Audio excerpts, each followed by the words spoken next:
बिहार के शिक्षा विभाग में रोज नई नई जो नियम बन रहे हैं, जो नियम लागू हो रहे हैं, उससे लग रहा है ऐसा कि न सिर्फ सरकार बल्कि बिहार के शिक्षा विभाग के तमाम पदाधिकारी और कर्मी, चाहे वो शिक्षक हो, प्रधान शिक्षक हो, बीओ, डीओ, डीपीओ से लेकर के जितने पदाधिकारी हैं, सभी मेंटल डिस्टर्बेंस का शिकार हो गए हैं। कोई किसी का मेंटल संतुलन नहीं है।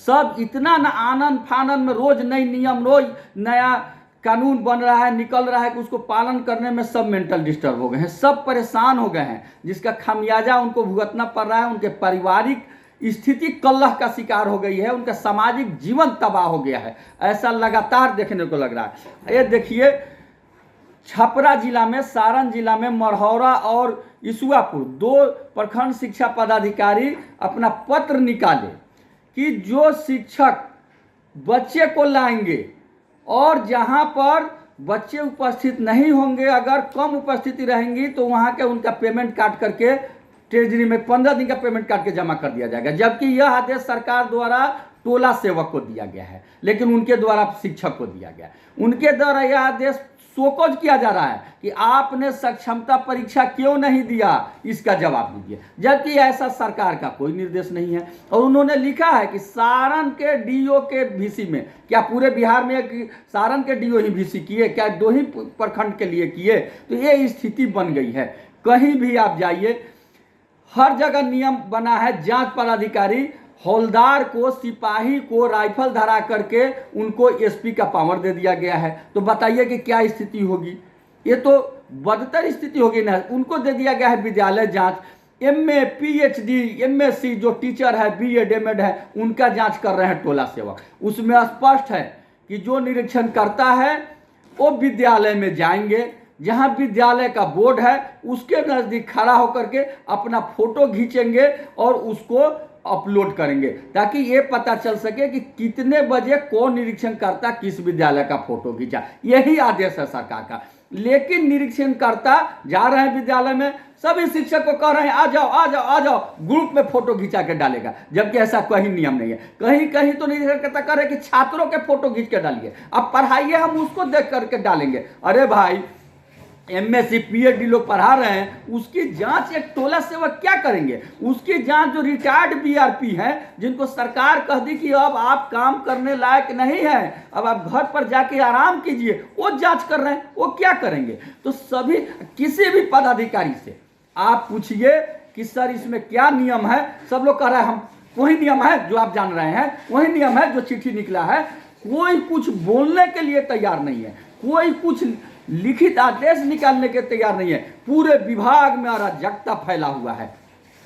8 से 10 2 घंटा मिशन दक्ष के बच्चे को पढ़ाना है।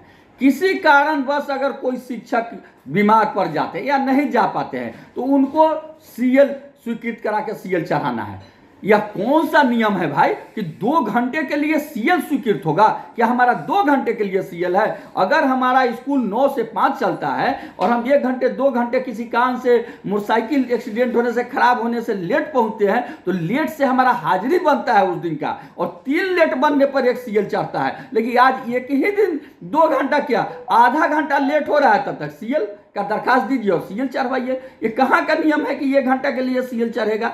लेकिन ऐसा हो रहा है और कोई बोलने वाला नहीं है, कोई रोकने वाला नहीं है, कोई टोकने वाला नहीं है। क्योंकि हम लोग बच्चा को एक पढ़ाते हैं, आसमान गिरा, आसमान गिरा। एक बार एक फल गिरा और वहां एक खरगोश सोया हुआ था, उठ के भागने लगा, भागने लगा। भेड़िया पूछा क्या हुआ, वह कहा आसमान गिरा। गिद्दड़ पूछा क्या हुआ, कहा आसमान गिरा। जंगली हाथी पूछा क्या हुआ, कहा आसमान गिरा। सब भागने लगे, पूरा जंगल भाग रहा था, दौड़ रहा था, दौड़ रहा था, दौड़ रहा था। किसी को यह सोचने की शक्ति नहीं थी, किसी ने यह सोचने का काम नहीं किया कि भाई आसमान कैसे गिरेगा, आसमान नहीं गिर सकता है। जब शेर दहाड़ के पूछा कि कहां गिरा, चल के बताओ, किसने तुमको कहा, तो सभी एक दूसरे को कहने लगा वो कहा, वो कहा, वो कहा। अंत में गया था आसमान वही था, क्योंकि वो भय का माहौल था। भय के माहौल में कोई सही बात न तो सोच सकता है, न समझ सकता है, न सही काम कर सकता है। आज पूरी शिक्षा विभाग भय के से आक्रांत है, भय के माहौल में जी रहा है, किसी तरह से टाइम काट रहा है। सारे विभाग का यही हाल है। अगर इसमें किसी को संदेह है तो मेरे साथ आप मात्र 10 विद्यालय का औचक निरीक्षण कीजिए, आपको वास्तविकता की पता चल जाएगी। लेकिन यहां कोई वास्तविकता से मतलब नहीं है, सिर्फ खाना पूर्ति में लगा हुआ है। करोड़ों नहीं और वो खरबों रुपया जो सरकार का है उसको लुटाया जा रहा है विभाग में खर्च के नाम पर। कभी थाली, कभी बैंडेज, कभी ड्रेस, कभी कुछ हरियाणा की, दिल्ली की, कहीं कहीं की एजेंसी को उठा कर लाया जा रहा है और वह लूट रहा है। कमीशन का मामला जोर शोर से चल रहा है, लेकिन नहीं है। और यही कारण है कि क्या शिक्षक, क्या प्रधानाध्यापक, क्या पदाधिकारी जो खुद भय में जी रहा है, वो घर पर जा रहा है तो अपना सारा गुस्सा अपने पत्नी पर उतार रहा है, सारा गुस्सा अपने बाल बच्चा पर उतार रहा है। इसका कारण है कि उसका पारिवारिक जीवन भी न सिर्फ तबाह है बल्कि बर्बाद होने के कगार पर है। इसलिए हम सरकार से मांग करते हैं, बिहार के तमाम शिक्षाविद से मांग करते हैं, तमाम शिक्षक शिक्षिका बहनों को आह्वान करते हैं कि आप आगे आइए और आप अश्वमेध के घोड़ा को रोकिए। बताइए कि ये जो अश्वमेध का घोड़ा चल रहा है गलत चल रहा है, क्योंकि गलत को गलत नहीं कहना भी अपराध है। नहीं पाप का भागी केवल व्याग, जो तटस्थ है समय लिखेगा उसका भी अपराध। इसलिए अगर इस अराजकता की स्थिति में आप तटस्थ है, आप आगे आकर के इसका नहीं किए तो निश्चित रूप से आज जो हजारों घर बर्बाद होगा, जो हजारों परिवार बर्बाद होगा, उसके जिम्मेवार आप होंगे और कल इसका जवाब देना पड़ेगा। इसका खामियाजा सरकार को भुगतना पड़ेगा, इसमें शामिल तमाम पदाधिकारियों को भुगतना पड़ेगा।